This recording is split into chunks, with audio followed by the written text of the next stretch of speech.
Hi everyone, welcome back to Belle's Books. I'm Carly and today I'm bringing you my Women's Prize long list reaction video. Slightly delayed, but that's fine. So, got the Women's Prize journal and I've written down in here the long list. But first, before we talk about that, I'm going to tell you about how hyped I was for the long list dropping, okay? The night before, I was like, it's going to be announced at 9:30 in the morning, which was fine because I was going to be at work, so I'd be at my desk ready, very excited about it.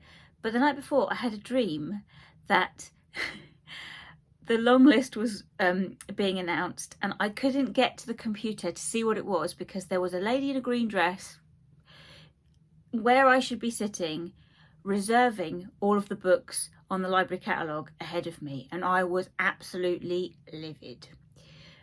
So much so that I threw water over her and we had a water fight, and then she threw orange juice over me. What was that about? I don't know, but anyway, that's how much the Women's Prize long list was on my mind. Anyway, let's get on with it. Enough of my boring dreams. So usually I would like to read the whole long list for the Women's Prize. The Women's Prize is probably the only prize that I follow with such intensity that I have dreams about it. So in the past I have always thought, oh, I'll try and read all of the books on the long list. That never happens because I just can't do it. But this year the long list was quite a surprise in that there were so many books on it that I had never heard of. So I've divided it up into, yes, I'm definitely going to read it, I might do, and nah, not for me. So here's my list, which I've color coded. Let's go through the notes. I'm not going to talk about all of these books as in give you a synopsis on what they are, because you've probably heard it already. You can find it on the Women's Prize YouTube channel or plenty of the other reaction videos. No one wants to hear the synopsis again, so I'm not going to do it. So the ones that I'm a definite hard no on are, I'll put pictures here, Careless by Kirsty Capes and Flamingo by Rachel Elliott, and the final revival of Opal and Nev by Dawnie Walton, and Remote Sympathy by Catherine Chidgey. I'm not sure how to pronounce that. Those four I am really not bothered about reading. Partly because, so Careless and Flamingo look very much like commercial fiction, which is not my bag. I mean, that might not be the case, but judging a book by its cover, they look, and from what I've heard of the synopsis, sounds kind of quite commercial. Careless sounds a bit YA, and the premise of those books I'm just not that bothered about, so I'm not going to read them. Slightly concerned about Remote Sympathy. I mean, there's been comparisons to John Boyne's Boys in Striped Pyjamas, and yeah, I just feel a bit uncomfortable about the premise of that book. So I'll await other people's reviews with interest, but it's not on my list to read. So those are the hard no's, not going there. The ones that I might pick up, and these ones actually are all of the ones that I've requested from my library. So as in, my library doesn't have it at all on the catalogue, so I've put in purchase requests for them, for the library to buy. So this is Creatures of Passage by Morowa Yejidé. I had to look up how to pronounce that name. The premise of this sounds bonkers, and I'm here for that. I like weird stuff. It sounds a bit like it's got some weird creature in it. It might be a bit ghosty. Anything to do with ghosts I'm here for, and that's good because there's a lot of it on the long list. So Creatures of Passage, I've put a request in for the library to buy that. Salt Lick by Lulu, Allison. Apparently you can't get that anywhere. It's quite difficult to get hold of. Again, I've put another request in for that. The reason I really like the sound of this, I think most people have talked about it, is the fact that part of the narration is told by a group of cows. That's all I need to know. The Bread the Devil, Knead by Lisa Allen-Agostini. I think this is a Trinidadian author. And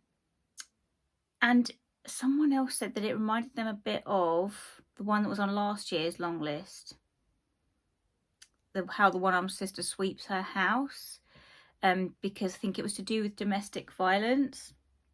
And the premise of it does sound a bit harsh, dealing with some bleak subjects, but generally I think I'm happy to read that. So that's on my maybe list if I can get hold of it. I'm not going to buy all of these. If my library buys them in, then I will put reserves on. The Exhibitionist by Charlotte Mendelson. I can't even remember what the premise. I can't even remember what the premise of that book is, but I marked it as a maybe. I can't remember why. Oh, and the one that actually, or two that I've marked as maybe that I think I'm going to push into my yes pile since I made this list. They are The Paper Palace by Miranda Cowley Heller and The Sentence by Louise Erdrich. I had heard of The Paper Palace before, and I had it on my radar because Mercedes was talking about it a lot in her video, one of her videos, and she really liked it. And I find Mercedes as a good marker because she's she is quite, what's the word, not stern, but like discerning when it comes to her reviews. So if Mercedes gives it a good mark, then I know it's going to be good. So The Paper Palace I have put on my Amazon wishlist. It's my birthday coming up, so I'm hoping to get some of these books for my birthday. That's on there. And The Sentence by Louise Erdrich, I've heard of her, not read anything by her before, but the premise of that book, again, to do with ghosts set in a bookshop, yes please, I am here for that. So that one I'm going to hope to get hold of. I have put a reserve on it at the library, but I'm 4th of 7 people, and the person that's got it at the moment isn't due to give it back until May. They've got a really extended loan. So I've asked the library, hey, do you want to buy an extra copy of this or a few extra copies? Because there's a few of us waiting. So the ones I am definitely going to read, and I do have copies of some of these here. The one I've already started, The Island of Missing Trees by Elif Shafak. So I picked this up. I had this from the mobile library. Library van came round my village, so I picked it up. And it's been sitting there for a while, so I need to take it back because I'm on one last renewal. And I only started reading it a couple of days ago. I'm 100 pages in, and I am very much enjoying it. I feel quite hooked on this narrative. It took me a while to get into it. So, like, for the first, I don't know, 20-30 pages, I was like, I'm not sure if I'm going to like this, because the narratives is split between third person talking about this family. So it is a young girl, 16-year-old girl, Ada, and her father, who is suffering with the bereavement of her mother.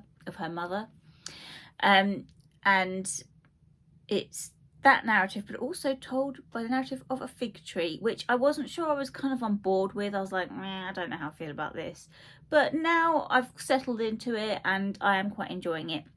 The one thing I will say about this is I can see it probably polarising people, because it feels like to me that she's tried to cram too much stuff in. I'm loving it.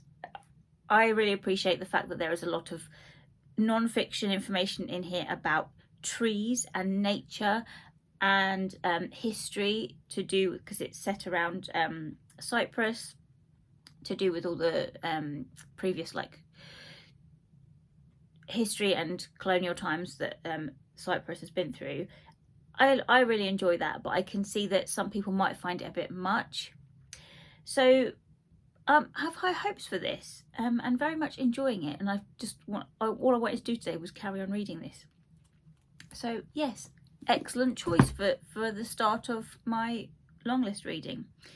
I tell you what though, all of these books are massively chunky. Then, of the ones that I already had, this one, Sky Day by Leonie Ross.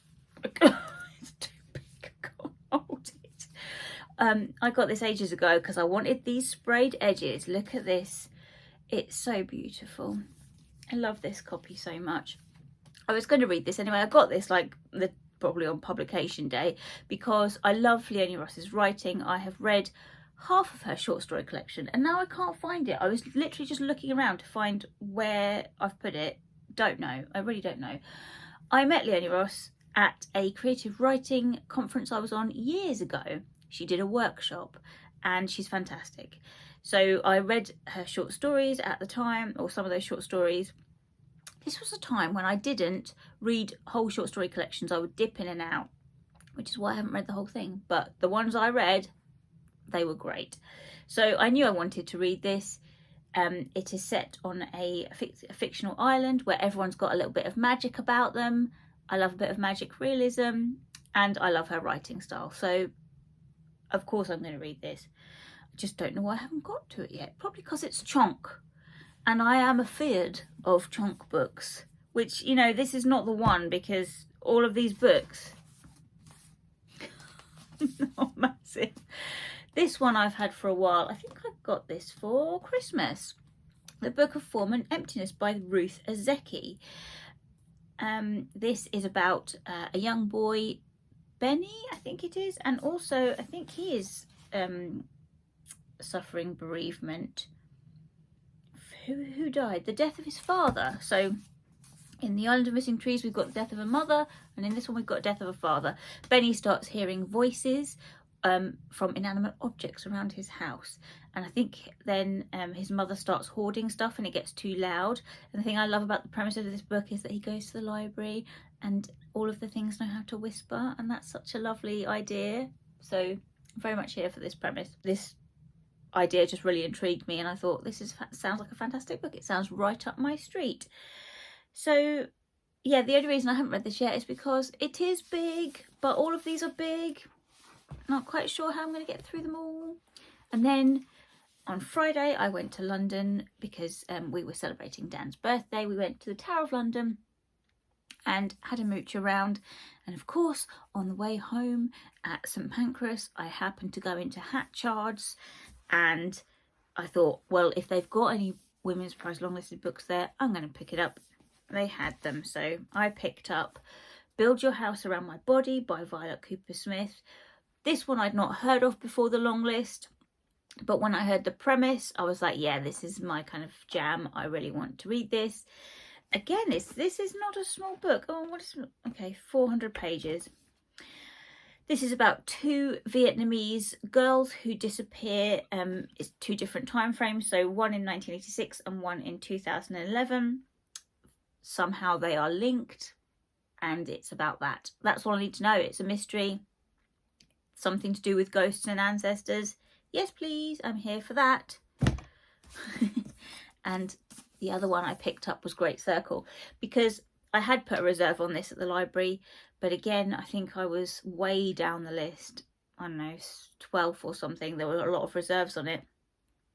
And I just wasn't getting anywhere. And I was like, I really want to read this, because when it came out on the Booker long list, that's when I put that reserve on, and it's what I've been waiting ever since.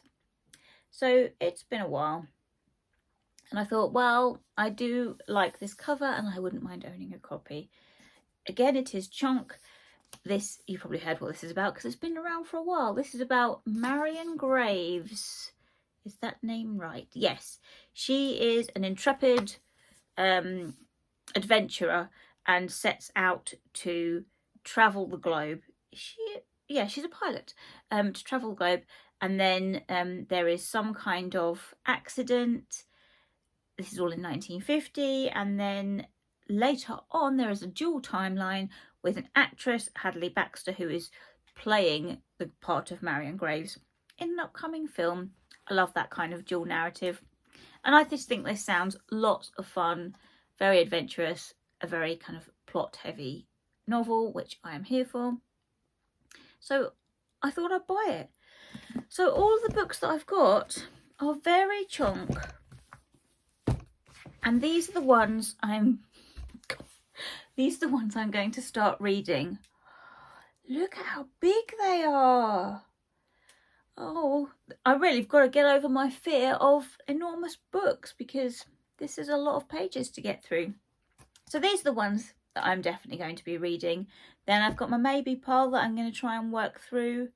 We shall see what happens.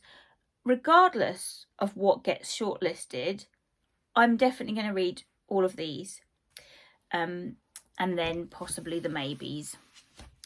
But, you know, I'm quite a slow reader in booktube terms, so I'm not probably going to get through these before the shortlist is announced. But I just wanted to do a reaction video because the long list was such a surprise, because every book that came out, I was like, what is this? It was on the Booker Boy Discord, so Kieran's channel, I'll link it down below so you can join in if you haven't already. That was lots of fun, reacting to everyone on there going, what is this book? I've never heard of it before. So a big surprise, lots of things that just were out of the blue, but I'm here for it, and also here for using my Women's Prize Journal notebook to write down all of my thoughts. So every time I read one of these books, I'm gonna write a little review, and then I will do a video review of it individually as we go through the Women's Prize, my favourite prize. So there you go, that's my reaction. Talk to me in the comments below. What do you think of my choices? Try and convince me, you know, if there's any others that you think I should definitely devote my time to and read, talk to me in the comments below. But I think this is a good stack here, a good choice. Okay, I am going to do another video. I want to do one specifically on literary prize culture, because this is a part of my research that I'm touching on a little bit in my PhD. Literary prize culture in general, and also potentially the International Booker, which I wasn't going to get involved in. There is no way I was going to read any of the books on the International Booker, because I got my hands full, you know. I've got all of this to read, and generally all of my massive TBR, which reaches into the 100. But then again, the Booker Boy Discord, everyone is influencing me, so there are a couple that I want to pick up specifically from that list, so I will do that in a separate video. Okay, that is all from me for today. I hope you're all okay. Sending you lots of love in these very difficult times. I will speak to you soon in another video. Bye everyone.